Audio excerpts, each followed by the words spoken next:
दर्शकवृन्द यहाँ चाहिँ डोलाको दर्शन गर्न आउनु भएको छ। उहाँ चाहिँ प्रदेश सरकारका चाहिँ उप सचिव हुनुहुन्छ दुईजना। उहाँ हुनुहुन्छ विपिन ठाकुरजी। तपाईँ चाहिँ डोलाको पूजा गर्न आउनुभएको छ। यो के हो? सबै वर्ष आउनुहुन्छ के छ? होइन, यो हाम्रो परम्परा हो र हामी चाहिँ प्रत्येक वर्ष बिहान यहाँ चाहिँ हनुमानगढीबाट चाहिँ डोलालाई बिदा गर्न आउँछौँ र हाम्रो घर चाहिँ जलेश्वर पर्छ अनि जलेश्वरमा पनि सरिक हुन्छौँ र हामी कञ्चनवनमा पनि जान्छौँ होली खेल्न। तत्पश्चात अन्तिममा अन्तगिरीको दिन चाहिँ हामी पञ्चकोशीको परिक्रमा गरेर त्यसपछि विश्राम हुन्छ। अर्को पनि हुनुहुन्छ। तपाईँको शुभ नाम के भयो? मेरो सुरेन्द्र कर नाम हो। हजुर। म सिराहा मेरो घर पर्छ।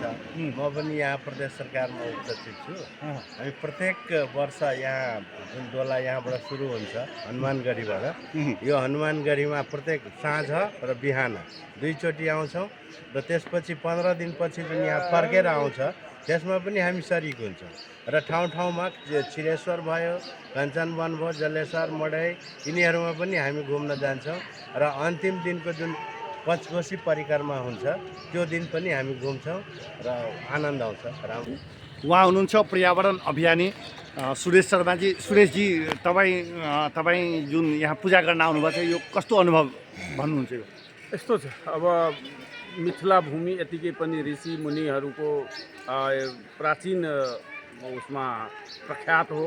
भगवान राम र सीताको यो भूमि हो, राजा जनकको कर्मभूमि, अष्टावक्रको ज्ञान भूमि र अनेकौँ ऋषि मुनिहरूले तपस्या गरेको यो तपोभूमि पनि भएकोले स्वाभाविक रूपमा यहाँ धार्मिक क्रियाकलापहरू अलिक बढी नै हुने गर्छ। स्थानीयहरूको रुचि पनि हुन्छ।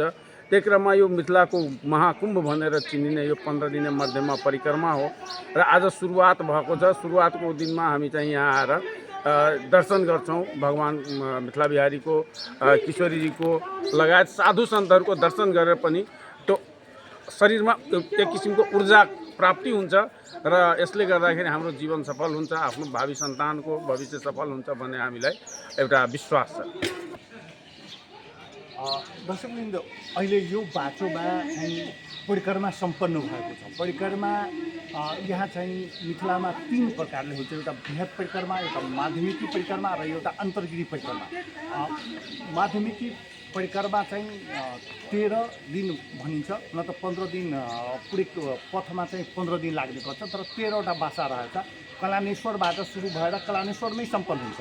आज चाहिँ हनुमाननगरबाट कल्याणेश्वरको लागि प्रस्थान गरेको छ भने अन्तर्गिरी परिक्रमा जनकपुरको भित्र चाहिँ जनकपुरभरि चाहिँ परिक्रमा गर्ने गरिन्छ भने बृहत परिक्रमामा हिमालय, कोशी, गण्डक यसलाई चाहिँ परिक्रमा गर्छ। जो प्राचीन मिथिलाको सिमाना थियो त्यसलाई चाहिँ परिक्रमा गर्ने गरिन्छ। यसमा खास गरेर पैदल यात्रा गर्ने गरिन्छ र चौरमै सुत्ने गर्छ। त्यो सानो सानो टेन्ट बनाएर सुत्ने परम्परा रहेको छ।